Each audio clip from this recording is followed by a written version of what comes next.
RTS Info, Christine Matet. Les gouvernements de 6 cantons romans, Fribourg, Vaud, Neuchâtel, Valais, Jura et Berne réagissent à l'annonce du Conseil fédéral hier soir. Ils regrettent que des dispositions aussi restrictives soient imposées à des cantons qui ont pris leurs responsabilités. Le gouvernement fédéral a mis en consultation toute une série de mesures jusqu'à vendredi. Il envisage dès samedi pour toute la Suisse une fermeture des magasins et des restaurants à 19h, des réunions privées limitées à 5 personnes et des activités culturelles interdites. Dans un communiqué commun, les cantons romans demandent qu'il soit possible de se rencontrer à 10 personnes dans le cercle privé le week-end du 19 et 20 décembre. Et moyennant des plans de protection stricts, ils refusent la fermeture des restaurants à 19h, même si celle des bars peut être admise. Ils avancent également que les théâtres, les cinémas et les salles de spectacle pourraient accueillir jusqu'à 50 personnes.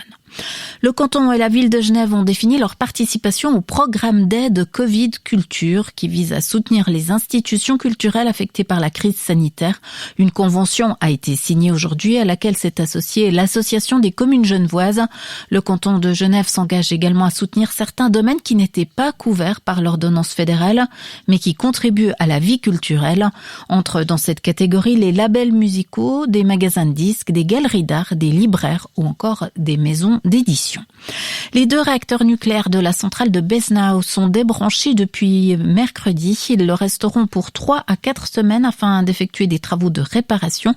La société d'exploitation de la centrale argovienne doit corriger une anomalie qui a été constatée sur les amortisseurs de 2 groupes diesel de secours. En football, c'est une première. En football féminin, depuis 18h, une formation romande, le Servette Chenois Football Club, joue un match de Champions League féminine. Les Genevoises affrontent l'Atlético Madrid lors du match aller des 16e de finale au stade de Genève. Hervé Borsier, vous suivez ce match pour nous. Quel est le score à la mi-temps ?